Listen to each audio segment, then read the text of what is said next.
नमस्कार दोस्तों, मैं धर्मेंद्र कुमार आप सभी को अपनी YouTube चैनल लक्ष्य कोचिंग क्लासेस PBS में स्वागत करता हूं। ये जो आज की क्लास होगी वो पेट संबंधित होगी, अति महत्वपूर्ण आज की क्लास में हम आपको बौद्ध धर्म के बारे में बताएंगे, जो कि पेट के सिलेबस में जो अति महत्वपूर्ण बौद्ध धर्म से क्वेश्चन जो आएगा। ये जो आज की क्लास होगी वनडे एग्जाम, जितने भी वनडे एग्जाम होने वाले हैं और लोअर BCS, UP PCS या अदर जितनी भी वैकेंसियां होने वाली हैं, तो बौद्ध धर्म से जो भी क्वेश्चन बनता है वो सारे के सारे इस वीडियो में कवर करा दिया जाएगा। आपको वीडियो को अंत तक देखना है। वीडियो अगर पसंद आता है तो लाइक करिए, शेयर करिए और हमारे YouTube चैनल को सब्सक्राइब करना ना भूलें। चलिए शुरू करते हैं।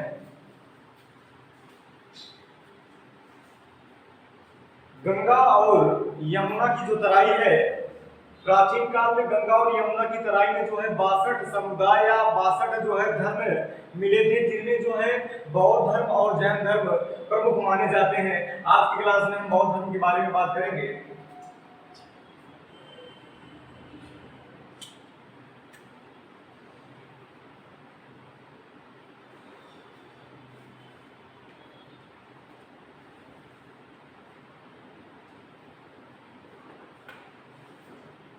बौद्ध धर्म के संस्थापक गौतम बुद्ध थे। गौतम बुद्ध का ही जन्म जो है नेपाल की तराई लुम्बिनी में हुआ था। नेपाल की तराई लुम्बिनी में हुआ था। आगे बात करते हैं। बौद्ध धर्म के संस्थापक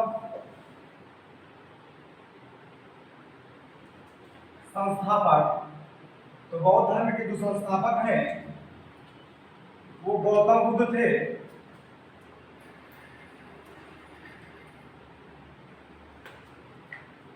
गौतम बुद्ध थे। गौतम बुद्ध के बचपन का नाम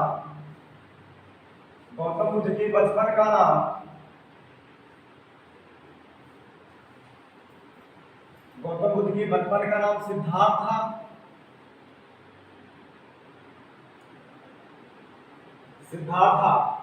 गौतम बुद्ध का जन्म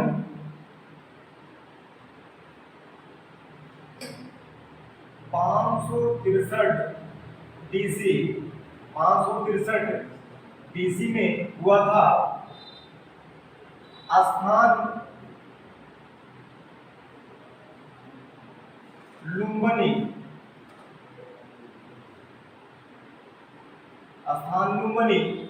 जो कपिलवस्तु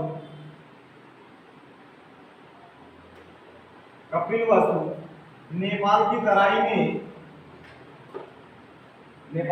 में है। अगला क्वेश्चन है,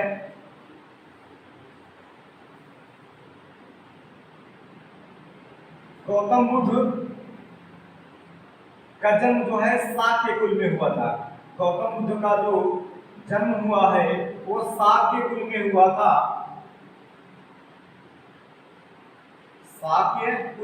था। इसलिए गौतम बुद्ध को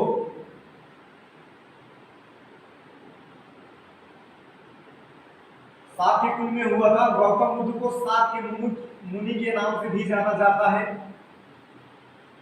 शाक्य मुनि के नाम से भी गौतम बुद्ध को जाना जाता है। गौतम बुद्ध क्षत्रिय थे।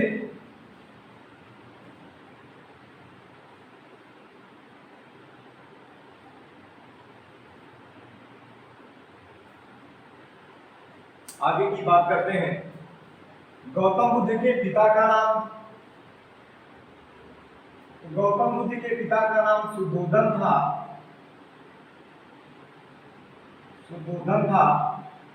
जो कपिलवस्तु के राजा थे।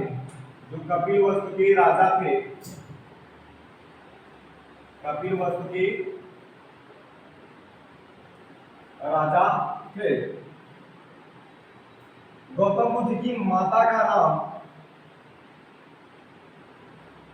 महामाया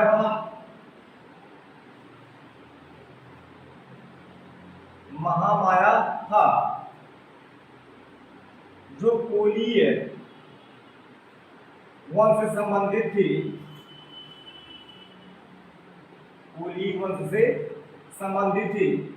जन्म के 7वें ही दिन इनकी माता महामाया का देहांत हो गया था और इनका जो लालन पालन है, इनका पोषण इनकी मौसी थी, इनकी मौसी प्रजापति गौतमी थी, उनके द्वारा किया गया था। प्रजापति गौतमी जो इनकी मौसी थी, उनके द्वारा इनका लालन पालन किया गया था। गौतम बुद्ध का जब जन्म हुआ था, जन्म के 7वें दिन ही इनकी माता महामाया का देहांत हो गया था। तो इनका लालन पालन जो है इनकी मौसी प्रजापति गौतमी के द्वारा किया जाता है। जन्म के बाद ही ज्योतिष लोगों ने गौतम बुद्ध के बारे में टिप्पणी की। उन्होंने कहा कि जो है राजा सुधोधन से उन्होंने कहा कि जो है आपका जो पुत्र है, या तो ये बहुत बड़ा सम्राट बनेगा, या सच्चे सम्राट बनेगा, या तो बहुत बड़ा भिक्षुक बनेगा, या संत बनेगा। जब तक बात हुई कि या तो बहुत बड़ा सम्राट बनेगा, तो सुधोधन बड़े प्रसन्न हुए। जब इस बात की उनको पता चलता है कि ये बहुत बड़ा भिक्षुक भी बन सकता है, बहुत बड़ा संत भी बन सकता है, तो बड़े दुखी हुए और उन्होंने इसका राज पूछा। तो जो ज्योतिष थे उन्होंने कहा कि जो है इनको जो है बचपन से लेकर जो है इनको कभी भी महल में जो है कभी भी दुख नाम का जो है कोई भी जिक्र ना हो कि दुख नाम की कोई चीज इस दुनिया में होती है। इसलिए जो है सिद्धार्थ का जो लालन पालन हुआ है वो बचपन से ही, शुरू से लेकर ही जो है एकदम राजशाही परिवार, राजा तो थे ही, एकदम कोई भी दिक्कत नहीं होती थी। आगे की बात करते हैं। गौतम बुद्ध के सारथी का नाम गौतम बुद्ध के सारथी का नाम चन्ना था। जबकि गौतम बुद्ध के घोड़े का नाम कंथक था। गौतम बुद्ध के प्रथम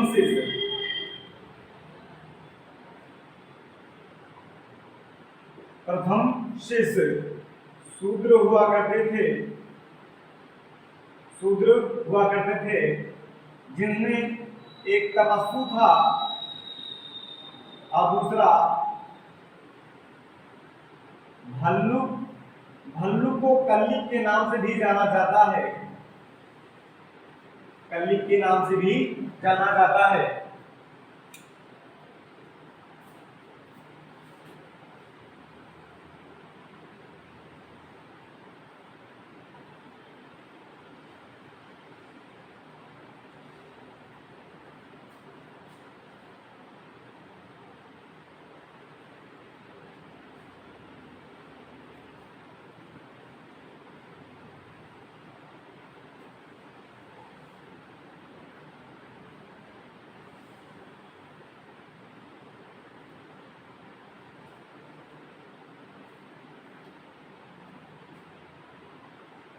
गौतम बुद्ध को द लाइट ऑफ एशिया के नाम से भी जाना जाता है। The light of Asia, Gautam Buddha को द लाइट ऑफ एशिया के नाम से भी जाना जाता है। इसे एशिया का ज्योतिपुंज कहा जाता है। ज्योति पुंज कहा जाता है। गौतम बुद्ध की पत्नी का नाम, गौतम बुद्ध की पत्नी यशोधरा थी। गौतम बुद्ध का विवाह जो है 16 वर्ष की आयु में जो है यशोधरा से करा दिया जाता है।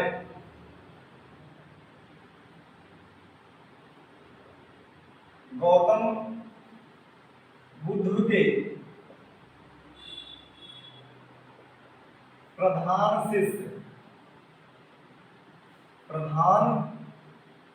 शिष्य या प्रमुख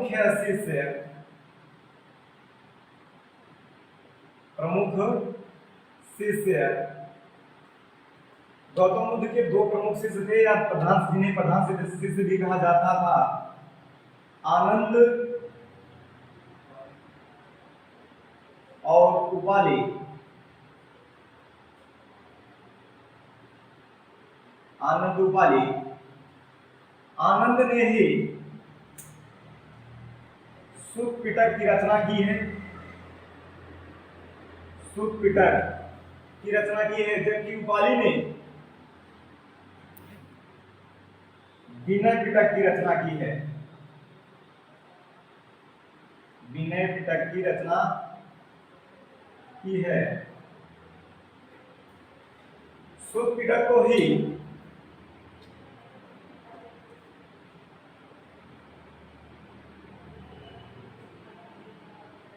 सुत्त पिटक को ही बौद्ध धर्म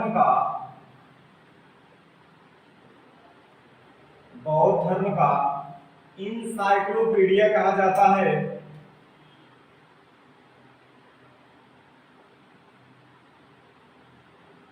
इंसाइक्लोपीडिया कहा जाता है। सुत्त पिटक को बौद्ध धर्म का इंसाइक्लोपीडिया कहा जाता है।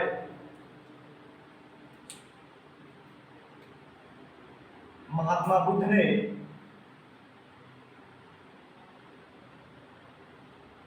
गौतम बुद्ध ने अपने जीवन में 4 दृश्य देखे थे। अपने जीवन में 4 दृश्य देखे थे। जो पहला दृश्य था वो वृद्ध व्यक्ति था। दूसरा बीमार व्यक्ति था। तीसरा शव था। कुछ लोग शव को लिए लेके जा रहे थे अंतिम संस्कार के लिए। जो चौथा दृश्य था वो एक सन्यासी का था। महात्मा बुद्ध के जीवन में ये 4 दृश्य अति महत्वपूर्ण है। आगे हम चर्चा करेंगे।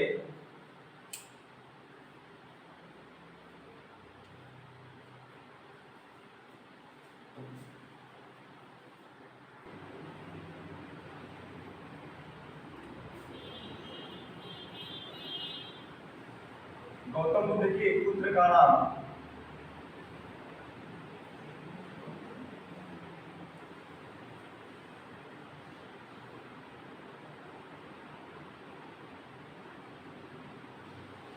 राहुल था।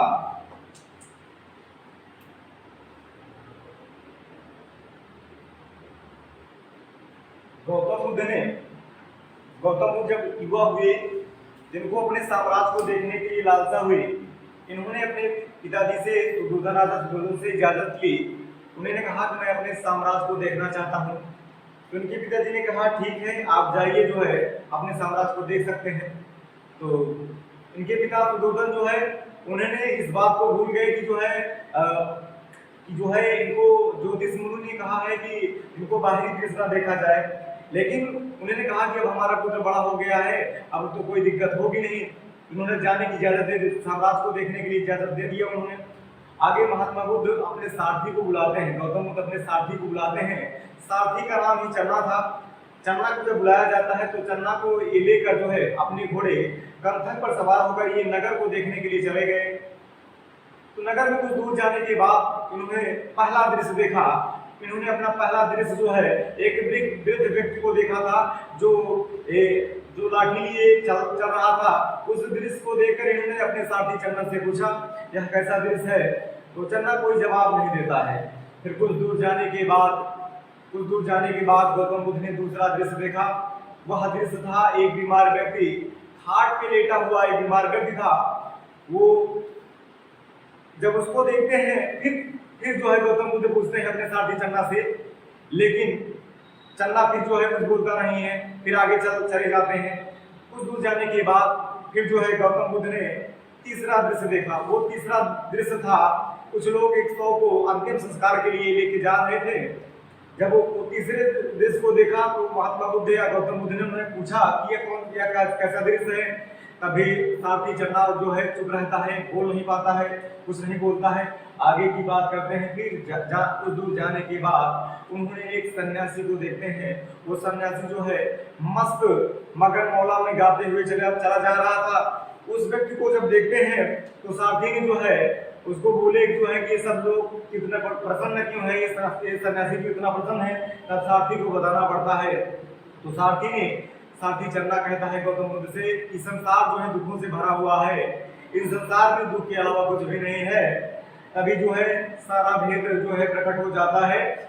तभी से जो है महात्मा बुद्ध अपने घर को लौटते हैं और तभी से उदास रहने लगते हैं। इनकी पत्नी यशोधरा ने इनसे जब पूछा तो उन्होंने कहा कि जो है बस कोई बात नहीं है। आखिरकार 29 वर्ष की आयु में महात्मा बुद्ध ने अपने घर का त्याग कर दिया। वो वैशाख पूर्णिमा के दिन महात्मा बुद्ध ने अपने घर का त्याग कर दिया, बिना बताए, पत्नी को बिना बताए अपने घर का त्याग कर दिया। इसी घटना को बौद्ध धर्म इतिहास में महाविनिष्क्रमण के नाम से जाना जाता है। आगे की बात करते हैं। महात्मा बुद्ध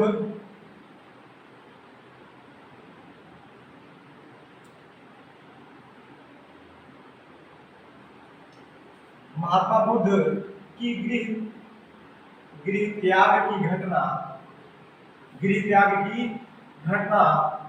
महाविनिष्क्रमण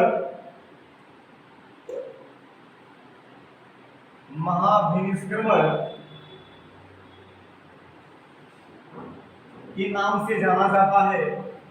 उन्होंने महात्मा बुद्ध ने अपना घर जो है वैशाख पूर्णिमा के दिन छोड़ा था।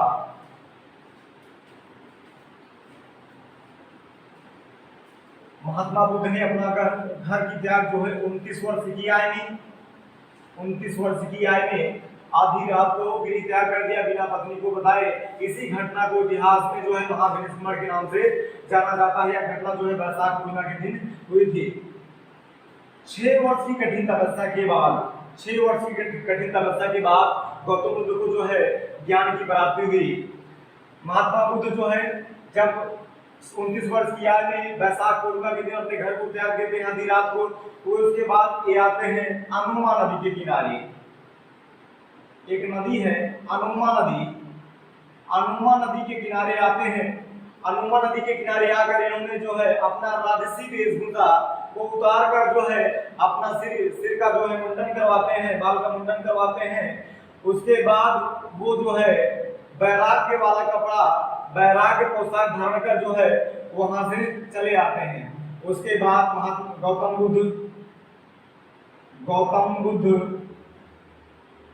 राजगिरी पहुंचते हैं। राजगिरी को गिरिव्रज के नाम से भी जाना जाता है। राजगिरी या गिरिव्रज सबसे पहले मगध की राजधानी हुआ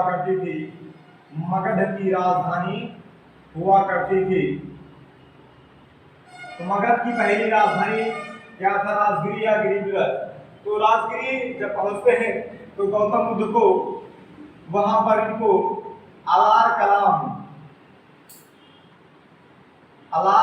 गुरु अलार कलाम मिलते हैं। अलार कलाम से मुलाकात करते हैं। अलार कलाम ही महात्मा बुद्ध के पहले, गौतम बुद्ध के पहले गुरु थे। गौतम बुद्ध के पहले गुरु अलार कलाम थे, जिनकी मुलाकात जो है गिरिव्रज राजगिरी में होती है। गौतम बुद्ध अलार कलाम से योग दर्शन की शिक्षा लेते हैं। योग दर्शन की शिक्षा लेने के बाद हम जानते हैं योग दर्शन के प्रतिपादक जो है पतंजलि है। महात्मा बुद्ध योग दर्शन की शिक्षा लेने के बाद वहां से वैशाली प्रवेश करते हैं, वैशाली आते हैं। वैशाली आने के बाद गौतम बुद्ध जो है और रुद्रक रामपुत्र से मिलते हैं। रामपुत्र से मिलते हैं। रुद्रक रामपुत्र से ही महात्मा बुद्ध गौतम बुद्ध साक्य दर्शन की शिक्षा लेते हैं। साक्य दर्शन की शिक्षा लेते हैं। साक्य और रुद्रक रामपुत्र गौतम बुद्ध के दूसरे गुरु हुआ करते थे। आगे की बात करते हैं। रुद्रक रामपुत्र से गौतम बुद्ध शिक्षा लेने के बाद वैशाली को छोड़कर ये गया आते हैं, गया बिहार आते हैं। गया बिहार में इन्होंने जो है अनशन ध्यान लगाने के लिए सोचते हैं।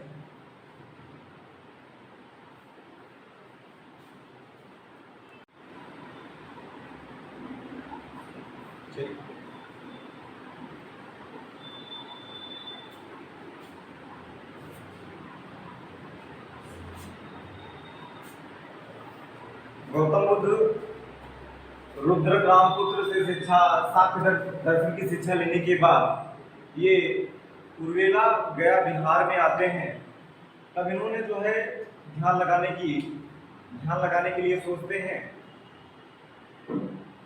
बोध गया बिहार, बोध गया बिहार में ही इनकी मुलाकात 5 ब्राह्मणों से होती है, जो कि वो भी ज्ञान की प्राप्ति के लिए वहां गए हुए थे।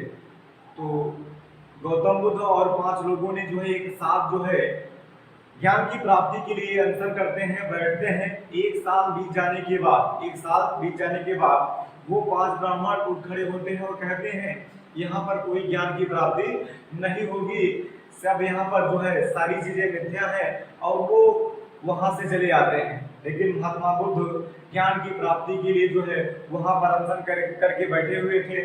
अर्थात 6 वर्ष की कठिन तपस्या के बाद महात्मा बुद्ध को बोध गया बिहार में पीपल वृक्ष के नीचे निरंजना नदी, फाल्गु नदी या पुनपुन नदी के किनारे इनको ज्ञान की प्राप्ति होती है। बोध गया बिहार में महात्मा बुद्ध को ज्ञान की प्राप्ति होती है।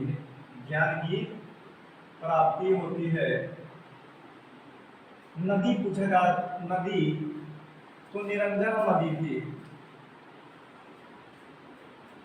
निरंजन नदी को पुनपुन नदी के नाम से भी जाना जाता है। पुनपुन नदी, और इसे फाल्गु नदी भी कहा जाता है।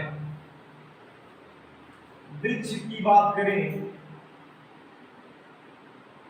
पीपल वृक्ष के नीचे इनको ज्ञान की प्राप्ति हुई और महात्मा बुद्ध कहलाए। जब ज्ञान की प्राप्ति हो गई तो महात्मा बुद्ध को बुद्ध कहलाए थे।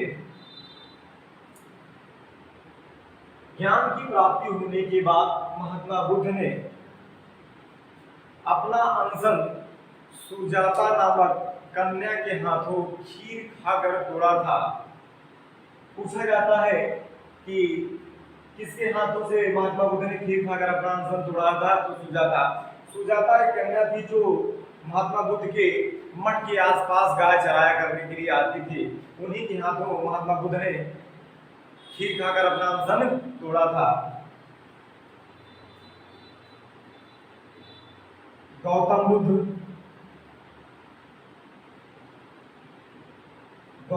को ज्ञान की प्राप्ति वैशाख पूर्णिमा के दिन हुआ था। गृह त्याग भी वैशाख पूर्णिमा के दिन और ज्ञान की प्राप्ति भी वैशाख पूर्णिमा के दिन और इनकी मृत्यु भी वैशाख पूर्णिमा के दिन होती है। ज्ञान की प्राप्ति होने के बाद गौतम बुद्ध उत्तर प्रदेश आते हैं। उत्तर प्रदेश के सारनाथ नामक स्थान पर ही ऋषिपत्तनम एक स्थान पड़ता है। ऋषिपत्तनम की बात मैं कर रहा हूँ। ऋषिपत्तनम के ऋषि पत्तनम के निरिग्दावन में, निरिग्दावन में महात्मा बुद्ध जो है 5 ब्राह्मणों को, उन्हीं 5 ब्राह्मणों को पहला ज्ञान देते हैं, जिसे धर्म चक्र प्रवर्तन कहा जाता है, जिसे धर्म चक्र प्रवर्तन कहा जाता है। महात्मा बुद्ध ने अपना पहला उपदेश उत्तर प्रदेश के सारनाथ में ऋषि पत्तनम के निरिग्दावन में उन्हीं 5 ब्राह्मणों को देते हैं जो इनके साथ बोध गया बिहार में ज्ञान की प्राप्ति के लिए बैठे हुए थे। जब इन 5 ब्राह्मणों को पाली भाषा में अपना पहला उपदेश सारनाथ में देते हैं तो इसी को धर्म चक्र प्रवर्तन के नाम से जाना जाता है। महात्मा बुद्ध ने अपना उपदेश पाली भाषा में दिया था, तो भाषा अगर पूछे तो पाली भाषा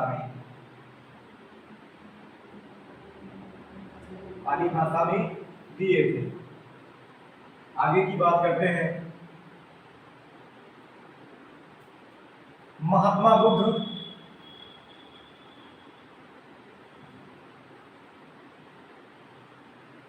बुद्ध सबसे ज्यादा उपदेश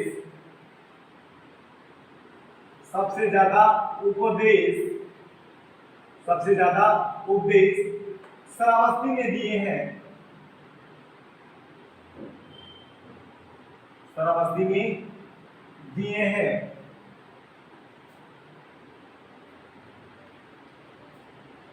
गौतम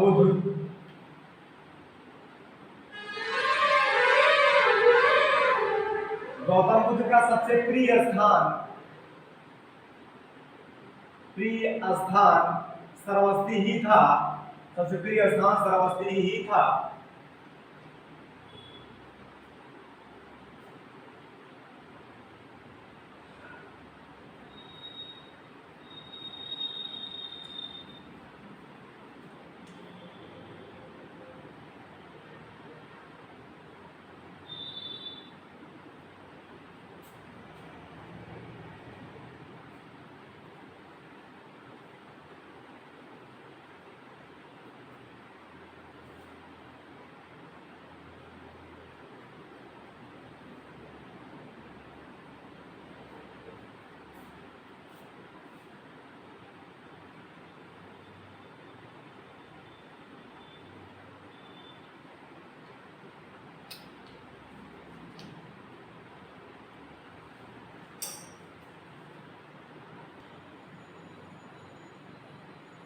गौतम बुद्ध के समकालीन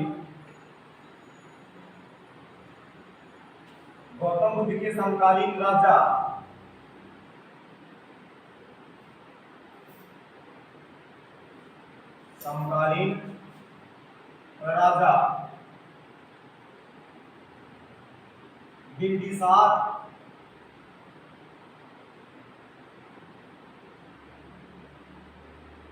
प्रसेनजीत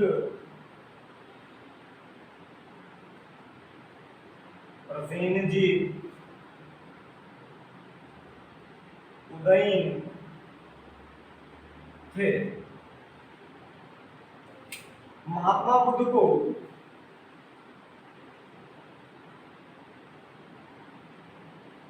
गौतम बुद्ध को श्रावस्ती में ही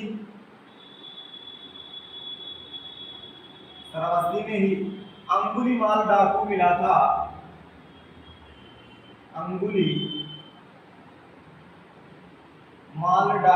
था। जो राहगीरों को लूटकर अंगुली काटकर उसकी माला बनाकर पहनता था, जो बाद में महात्मा बुद्ध का शिष्य बन गया था। आगे की बात मैं करता हूं।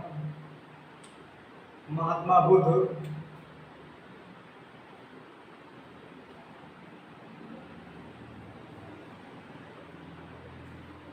अंतिम समय में कुशीनगर आए, जो उत्तर प्रदेश में पड़ता है। कुशीनगर आए, कुशीनगर में ही महात्मा बुद्ध ने अपना अंतिम उपदेश दिया था। अपना अंतिम उपदेश कुशीनगर में ही महात्मा बुद्ध ने दिया था। किसको दिया था? तो सुभज्ज को दिया था। सुभज्छ नामक शिष्य को महात्मा बुद्ध ने कुशीनगर में अपना अंतिम उपदेश दिया था। अंतिम उपदेश देने के बाद महात्मा बुद्ध कुशीनगर में एक और शिष्य से मिलने के लिए गए, जिसका नाम चुंद था। जिसका नाम चुंद था। चुंद लुहार था, जो पेशे से लुहार था, पेशे से लुहार था। चुंद लुहार से मिलने के लिए जब महात्मा बुद्ध कुशीनगर जाते हैं तो चुंद लुहार में ही महात्मा बुद्ध को जो है खाने में जो है पोर्क, सुअर का जो मांस होता है पोर्क, उसको परोसता है। सुअर का मांस बचाने के कारण ही आंख की बीमारी अतिसार नामक रोग से इनकी मृत्यु हो जाती है। महात्मा बुद्ध की मृत्यु हो जाती है। एक नदी है महात्मा बुद्ध की मृत्यु। महात्मा बुद्ध की मृत्यु हिरण्यवती नदी के किनारे 483 बीसी में हो जाती है। महात्मा बुद्ध की मृत्यु ही महापरिनिर्वाण के नाम से जाना जाता है। महापरिनिर्वाण के नाम से जाना जाता है। महात्मा बुद्ध की मृत्यु के बाद इन्हीं के अवशेषों पर स्तूप का निर्माण कराया गया था।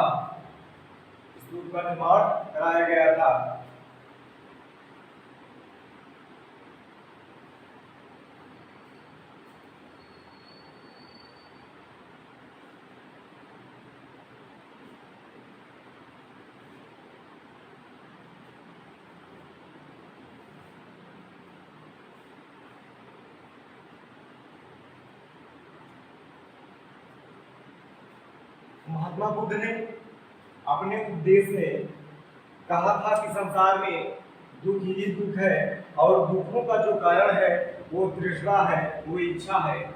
आगे की बात करते हैं। महात्मा बुद्ध की मृत्यु के बाद महात्मा बुद्ध का कोई अनुयायी नहीं हुआ, लेकिन इनकी मृत्यु के बाद भी कई बौद्ध संगीतियां हुई हैं, जिनमें कहते हैं 6 संगीति हुई थी, लेकिन 4 प्रमुख हैं, उनके बारे में हम पढ़ेंगे। तो बौद्ध संगीतियां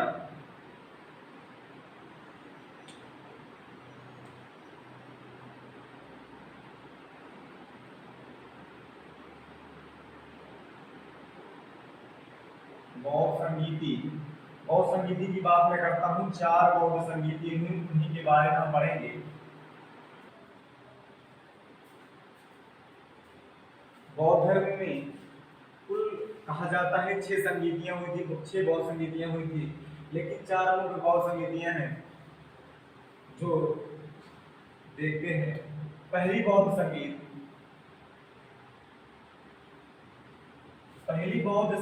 483 बीसी में महात्मा बुद्ध जिस वर्ष मरे थे उसी में 483 बीसी में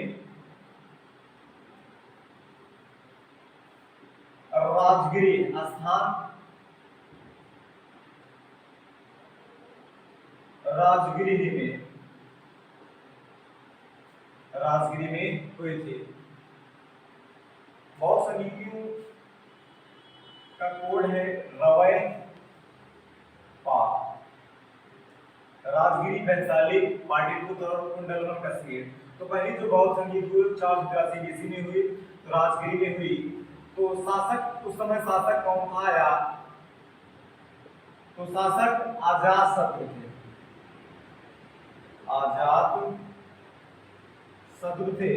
अजातशत्रु हर्यक वंश से संबंधित है। अध्यक्ष की बात करेंगे तो पहली बौद्ध संगीत के अध्यक्ष महाकश्यप थे।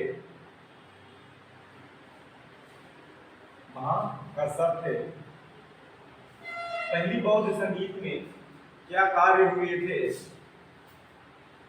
तो कार्य सूत पिटक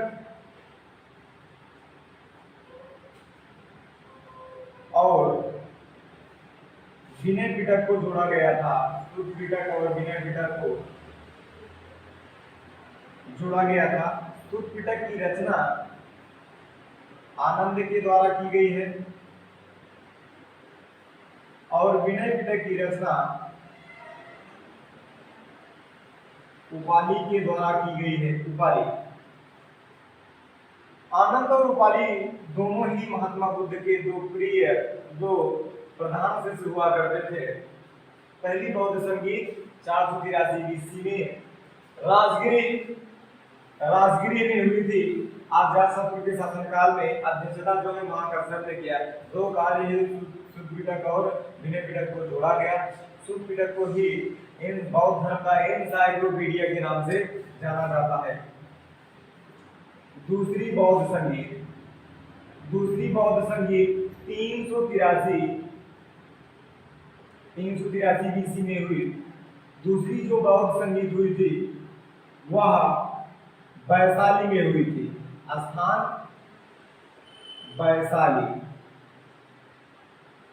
वैशाली नामक स्थान पर ही 383 BC में दूसरी बौद्ध संगीत का आयोजन किया गया। समय चल रहा था शासक की अगर बात करें, शासक तो कालाशोक थे। कालाशोक शिशुनाग वंश से संबंधित है। शिशुनाग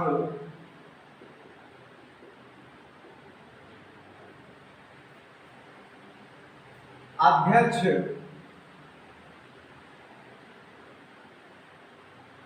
तो सबाकामी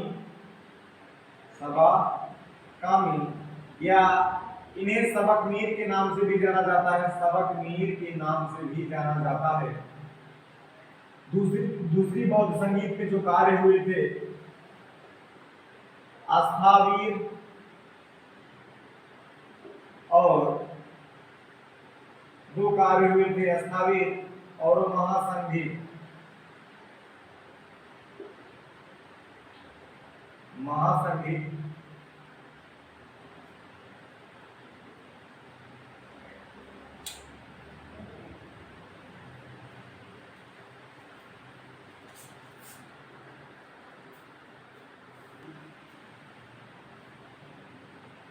तीसरी जो बौद्ध संगीत है वो 250 BC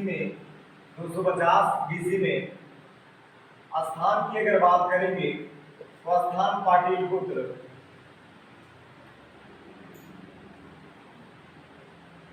स्थान पाटलिपुत्र में तीसरी बौद्ध संगीत का आयोजन 250 BC में किया गया था। शासक की बात करें तो अशोक का समय चल रहा था। अशोक मौर्य वंश से संबंधित है। मौर्य वंश के प्रतापी राजा अशोक। अध्यक्ष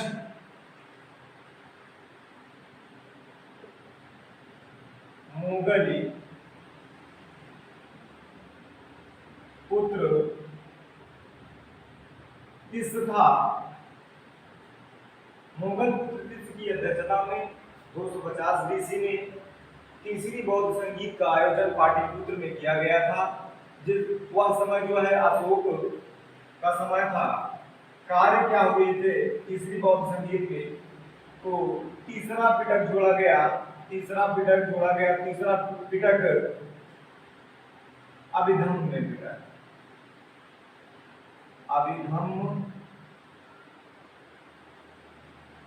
पिटक को जोड़ा गया। अभिधम्म पिटक को जोड़ा गया था। अभिधम्म पिटक की जो रचना है वो मोगली पुत्र तिस ही है। मोगली पुत्र तिस ही है। पिटक बौद्ध धर्म में 3 पिटक हुए हैं। एक सूत्र पिटक, एक विनय पिटक, एक अभिधम्य पिटक।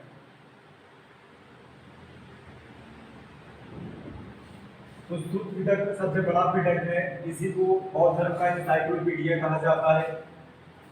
ये आनंद से संबंधित है, आनंद से संबंधित है, उपालि से ये संबंधित है, और ये वाला मुगल पुत्र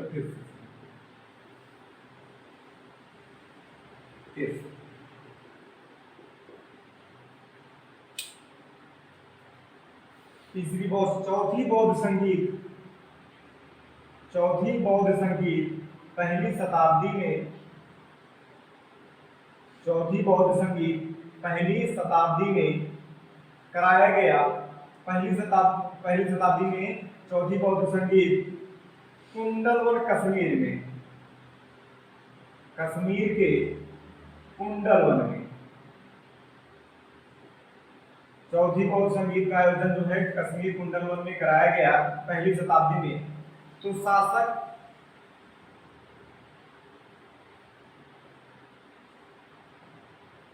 कनिष्क थे, शासक कनिष्क थे। अध्यक्षता, अध्यक्ष, एक अध्यक्ष थे, एक उपाध्यक्ष थे।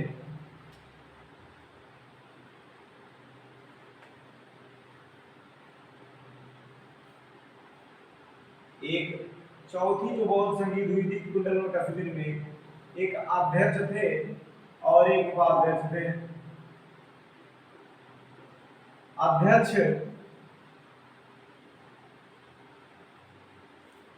वसुमित्र थे, उपाध्यक्ष अश्वघोष।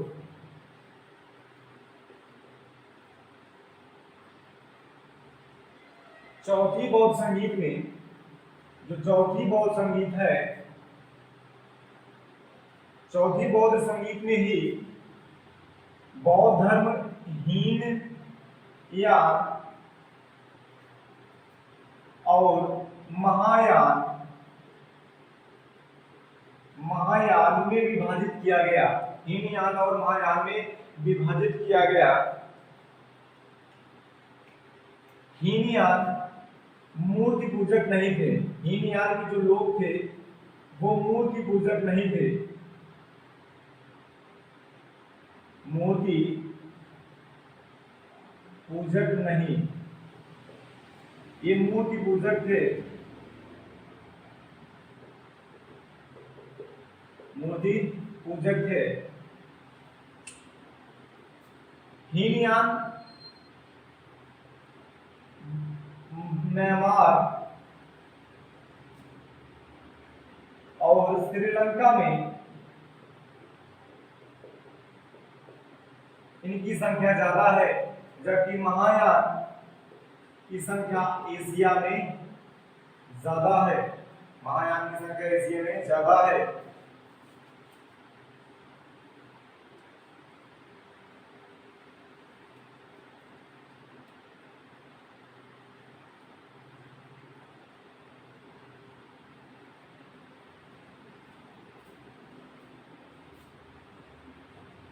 बौद्ध धर्म में त्रिरत्न है, जिसे बुद्ध, संघ और धम्म, धम्म के नाम से जाना जाता है। आज की क्लास में बस इतना ही। अगर वीडियो पसंद आया है तो वीडियो को लाइक करें और शेयर करें और चैनल को सब्सक्राइब करना ना भूलें। जय हिंद, मिलते हैं नेक्स्ट वीडियो में।